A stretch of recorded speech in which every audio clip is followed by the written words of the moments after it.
దేవుని రాజ్యము diametrically opposite. దేవుని రాజ్యంలో ముందు ఒక్క వ్యక్తి దేవుని యొక్క నీతిలోకి వస్తారు. ఆ నైతిక విలువలతో ఆ వ్యక్తి కొద్ది కొద్దిగా జీవిస్తున్నప్పుడు ఆ ప్రభావం కింద, సమరయ స్త్రీ సాక్ష్యం యొక్క ప్రభావం కింద ఏమయ్యారు? గ్రామంలో సంఘటన ఎక్కువ మారిపోయింటారు. సంఖ్య ఇవ్వలేరు, ఎందుకో పరిశుద్ధాత్మ దేవుడు అది ఆయన చిత్తం కాదనుకుంటాను నా గ్రామం మారినప్పుడు. బట్ చాలా మంది మారారు. ఉందా? ఇంకా అనేకులు రక్షించబడ్డారు. ఈ భూమి మీద మంది అల్పమైన సంఘం అవ్వచ్చు, కానీ అసాధారణ రాజ్యానికి అడ్డా పిలిచాడని సంగతిని గుర్తుంచుకో.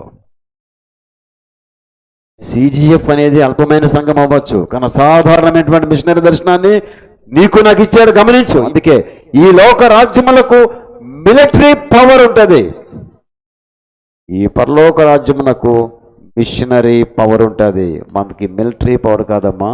ఏ పవరు? అది పరలోక రాజ్యం యొక్క సిమ్టమ్. మనము కలలు కనొద్దు, ఆర్భాటములు లేవు, అది వద్దు. సాతాను రాజ్యములో దేవుని రాజ్యము కట్టుట ఎంత కష్టమో అది కడుతున్నటువంటి సేవకునికి, కట్టిస్తున్న దేవునికే తెలుసు. సాతాను గమనించండి, సాతాను రాజ్యములో ఏటమ్మా? ఏ రాజ్యం కొట్ట? దేవుని రాజ్యం కొట్ట. ఎంత అపోజిషన్ ఉంటుంది, ఎంత థ్రెటనింగ్ ఉంటుంది, ఎన్ని కష్టాలు ఉంటాయి, ఎన్ని శ్రమలు ఉంటాయి. ఒకసారి జకర్యా గ్రంథము 4వ అధ్యాయము 10వ వాక్యము తీయండి. జకర్యా గ్రంథము 4వ అధ్యాయం 10వ వాక్యము. సరే.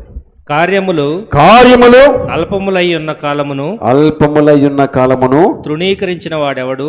చాలు, అర్థమైందా? నేను చేసే కార్యములు ప్రారంభంలో అల్పములుగా కనిపిస్తే తృణీకరించేవాడెవడు?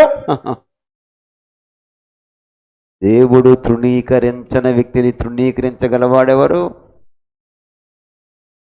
దేవుడు స్థిరపరిచే పరిచర్యను అస్థిరపరచగల శక్తిమంతుడెవరు? దేవుడు ఒక అసాధారణమైన పరిచర్యగా ఉందని ఆశిస్తే దాన్ని, అది అల్పమైనా సరే దానిని ఊపుమాపడం ఎవరికి సాధ్యము?